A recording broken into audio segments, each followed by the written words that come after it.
రేవంత్ రెడ్డి గారు ఎందుకో ఏమో నాకు అర్థం కాదు, పేద పిల్లల మీద పగబట్టిండి రేవంత్ రెడ్డి.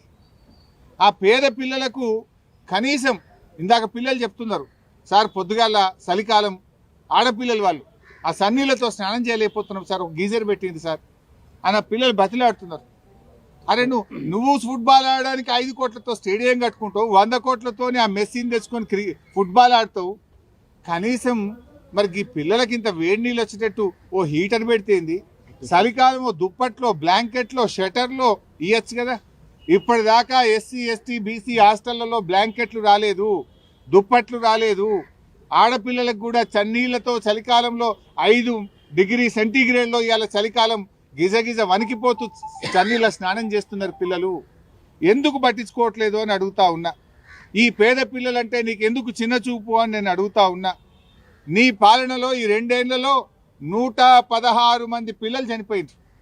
పాము కాటు, కుక్క కాటు, ఎలుకలు కొరుకుడు, కరెంటు షాకులు కొట్టుడు, కలుషిత ఆహారం తిని 116 మంది పిల్లల్ని పొట్టన పెట్టుకున్నావు రేవంత్ రెడ్డి. ఇంకెంతమందిని చంపుతావు? 2 ఏళ్లలో 116 మందిని చంపినా కూడా నీకు ఇంకా కనునిప్పు అయితలేదా? చీమ గుట్టినట్టు అయితలేదా? ఇంకా పిల్లల మీద నీకు కనికరం రావడం లేదా? ఇప్పుడు ఒక తల్లి చెప్పింది నాకు లోపల, అమ్మ పేరు ముస్లిం అమ్మ, కేసీఆర్ సాబ్ ఉండగా ఇట్లా ఎప్పుడు కాలేదు సార్, ఆయన మా కోసం ఈ స్కూళ్ళు పెడితే మేము నమ్మి ఇలా జాయిన్ చేసినాం సార్, ఈ రేవంత్ రెడ్డి వచ్చి ఇంకా గిట్ల అవుతుంది అని ఒక తల్లి, ఒక అమ్మాయి తల్లి నాకు చెప్పుకుంటూ కేసీఆర్ని యాద్ చేసుకున్నది. ఆ రేవంత్ రెడ్డిని గట్టిగా అడుగుండ్రి సారు అని నాకు చెప్పింది. ఒక తల్లి చెప్పింది నాకు ఈరోజు, ఇంత దుర్మార్గంగా నీ పాలన ఉన్నది ఈరోజు. ఇవాళ నీది ఎంతసేపు కమిషన్ల గొప్పలే, నీది విద్యా కమిషన్ అని వేసినావు. ఓ విద్యా కమిషన్ పీక్తుంది పొడుస్తుంది, ఇక నేను మొత్తం మారుస్తాను. విద్యా కమిషన్ రిపోర్ట్ ఇచ్చి 1 ఏడాది అయింది, ఎక్కడ పోయింది? చెత్తపుట్టలు పడేసినావా? విద్యా కమిషన్ రిపోర్ట్ ఎందుకు అమలు చేయట్లేదో నువ్వు ప్రజలకు సమాధానం చెప్పాలని చెప్పి కూడా నేను ఈరోజు అడుగుతా ఉన్నా. ఉస్మానియా యూనివర్సిటీకి పోయిండు మొన్న రేవంత్ రెడ్డి, ఏం మాట్లాడిండు? పేదవాడి మనసు చదువుతా అంటుండు. పేదవాడి మనసు చదువు పనిచేస్తాను. మరి పిల్లల మనసు అర్థమైతలేదా నీకు? ఈ పిల్లలు పురుగులన్నం మాకొద్దు అని పోలీస్ స్టేషన్ పోయినరు, పురుగులన్నం మాకొద్దు అని జాతీయ రహదారి మీద రోడ్డు మీద కూర్చొని ధర్నాలు చేస్తున్నారు. పురుగులన్నం తిని ఆసుపత్రుల పాలైతే ఈ పిల్లల మనసు నీకు చదువుతలేవా? నువ్వు కనబడతలేదా? నీకు వినబడతలేదా రేవంత్ రెడ్డి అని అడుగుతున్నా. డైలాగులు కొట్టుడు కాదు, చేతనైతే పని చేసి చూపి. ఆయన రాహుల్ గాంధీ ఉన్నాడు, అప్పుడు వచ్చిండు, ఇక మేము ఉద్ధరిస్తామని ఆటోలో కూర్చొని తిరిగిండు. ఆటోలలో అందరు కాంగ్రెస్ పార్టీ కోటేయండి అన్నాడు. అశోక్ నగర్కి పోయి మీరు పిల్లలంతా ఉద్యోగాలు ఇవ్వండి, మీకు నౌకర్లు ఇస్తా అని మాట్లాడిండు.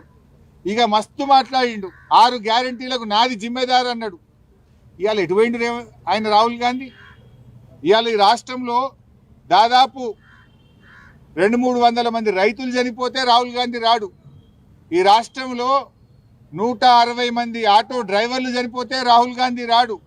116 మంది విద్యార్థులు చనిపోతే రాహుల్ గాంధీ రాడు. 42% బీసీలకు రిజర్వేషన్ ఇవ్వకపోతే పోరాటాలు జరిగితే రాహుల్ గాంధీ రాడు. కానీ రేవంత్ రెడ్డి ఫుట్బాల్ ఆడితే చూడనీకి వస్తాడు ఢిల్లీకి వెళ్ళి. వా రాహుల్ గాంధీ నీతి, నువ్వు ఎంత గొప్పనివే. ఓట్ల ముందు మాత్రం ఆటోలు ఎక్కుతావు, లైబ్రరీలు తిరుగుతావు, రైతుల కోసం వరంగల్కి వచ్చి డిక్లరేషన్ పెడతావు. ఇప్పుడు రైతులు చేస్తే రావు, పిల్లలు చేస్తే రావు, ఆటో డ్రైవర్లు చేస్తే రావు, పిల్లలు రోడ్డు ఎక్కితే పట్టించుకోవు. రేవంత్ రెడ్డి ఫుట్బాల్ ఆడితే చూడనీకి వస్తుండు రాహుల్ గాంధీ. ఇది కాంగ్రెస్ పార్టీ విధానం. దీన్ని బట్టి అర్థం చేసుకోవచ్చు కాంగ్రెస్ పార్టీకి పేదలంటే ప్రజలంటే ఏ పార్టీ చిత్తశుద్ధి ఉన్నదో అర్థమవుతుంది. ఓడదాటేదాకా ఓడమల్లప్ప, ఓడదాటినాక బోడమల్లప్ప అన్నట్టున్నది. ఎలక్షన్ల ముందు అన్ని ఆటోలు ఎక్కిండ్రు, రైతుల చుట్టూ తిరిగిండ్రు, పిల్లల చుట్టూ తిరిగిండ్రు, కాళ్ళల్లో మొక్కిండ్రు, చేతులలో పట్టిండ్రు, హామీలు ఇచ్చిండ్రు, గ్యారంటీలు ఇచ్చిండ్రు, బాండ్ పేపర్లు ఇచ్చిండ్రు, ఫుల్ పేజ్ యాడ్లు ఇచ్చిండ్రు, టీవీల ముందు గొప్ప గొప్పగా అరచేతిలో వైకంఠం చూపించిండ్రు. గెలిచి 2 ఏళ్ళు అయింది. ప్రజల్ని ఇలా గుండెల మీద అంతా ఉన్నారు. ఎక్కడ ఎందుకు రాడు రాహుల్ గాంధీ? రాహుల్ గాంధీ నువ్వు రేవంత్ రెడ్డిని ఏమైందా అని 2 లక్షల ఉద్యోగాలను ఎందుకు అడగవు? అవ్వా తాతకు 4000 పింఛన్ ఏమైందని ఎందుకు అడగవు? అక్కా చెల్లెలకు 2500 మహాలక్ష్మి గురించి ఎందుకు అడగవు? పిల్లలు గురుకుల పాఠశాలల్లో పాపం పురుగులన్నం తిని ఆగమైతుంటే అన్నం పెట్టే తెలివి లేదా రేవంత్ రెడ్డి అని అడగవా నువ్వు? ఆయన పిలుస్తాడట, ఈయన ఉరికొస్తాడట, స్పెషల్ ఫ్లైట్లు.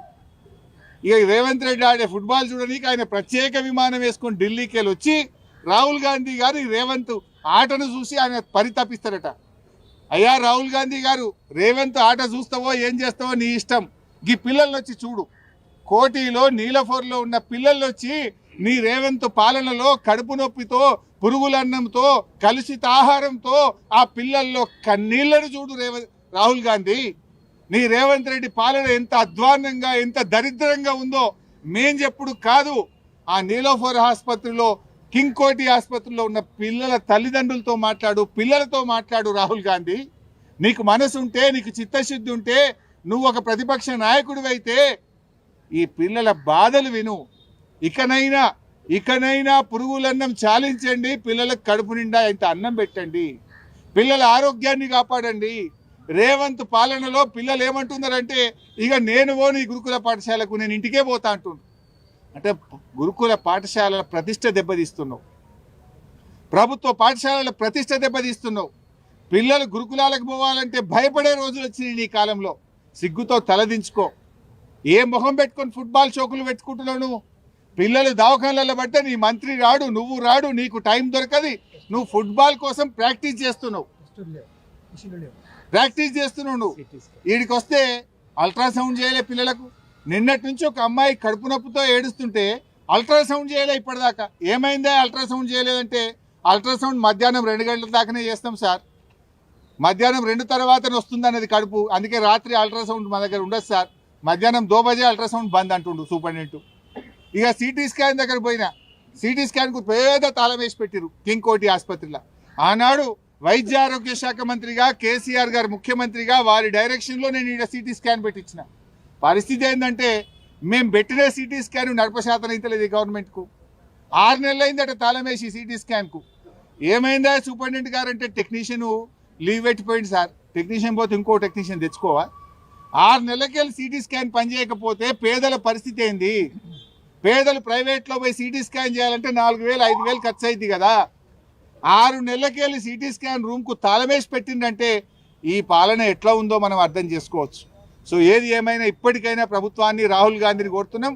రాహుల్ గాంధీ ఫుట్బాల్ చూసుడు కాదు, ఈ పిల్లల్ని చూడొచ్చి కోటిలో నీలఫోర్లో ఉన్న పిల్లల కడుపు నొప్పితో బాధపడుతున్న పిల్లల్ని చూడు, కనికరం చూపు. రేవంత్ రెడ్డికి డైరెక్షన్ ఇచ్చి ఇలాంటి పునరావృతం కాకుండా చేయాలని చెప్పి డిమాండ్ చేస్తుంది.